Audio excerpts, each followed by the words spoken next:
comes to see us, we can hide him.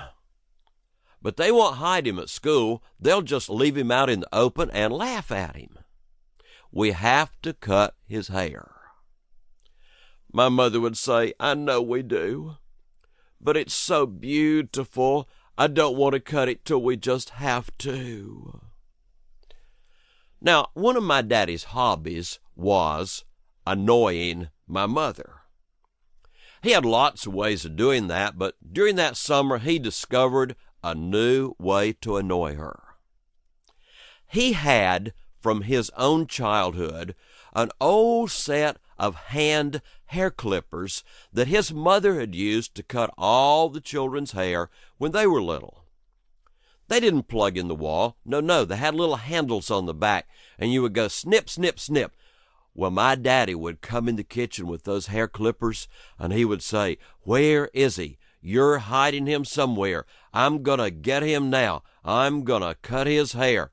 And my mother would say, Don't you touch him. I know it has to be cut, but I am going to do it. Well, it was late summertime. He was 5. I was almost 8. And we were spending the afternoon playing out in the yard. Where we lived, way out in the country, we had trees all around the house. Beyond the trees on one side was the cow pasture. Behind the house were the chickens and the creek. On the other side, my daddy's big garden. My mother could put us out for the afternoon. She did not even need to see what we were doing.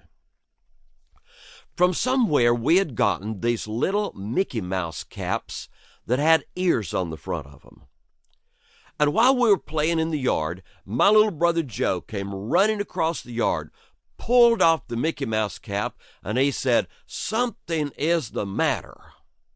I said, What? He said, My head is soaking wet. I'm sweating all over. Something is wrong with this hat.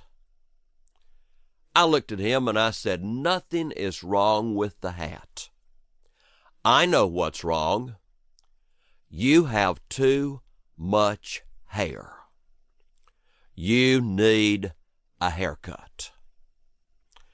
He looked at me and he said, Where do you get one?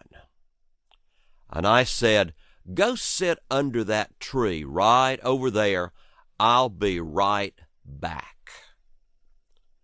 I went sneaking in the house, checked around to see where my mother was. She was in the kitchen. That was good, because I knew that in my parents' bedroom, in the bottom drawer, that's where lived the little hair clippers.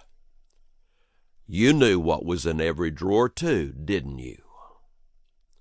Well, I got those little clippers, went sneaking outside, got to where my little brother Joe was, and I said, Now, let's get around behind the tree.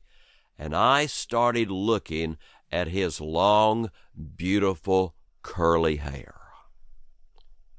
The more I looked at it, the more I started to think about several things. I started thinking about how my mother, a grown-up woman, had simply wasted 5 years of her life being in love with his hair. And I thought, she really needs to get over that. Then I started thinking about how much trouble I was about to get into. And then I started thinking about how I was going to do it anyway. All of a sudden, as I looked at my brother's hair, I had a vision of our grandfather. Our grandfather had very silvery white hair that went right around the edges of his head. But all over the top, he was slick to the skin, bald-headed. I looked at my little brother and I thought, I could cut his hair like that.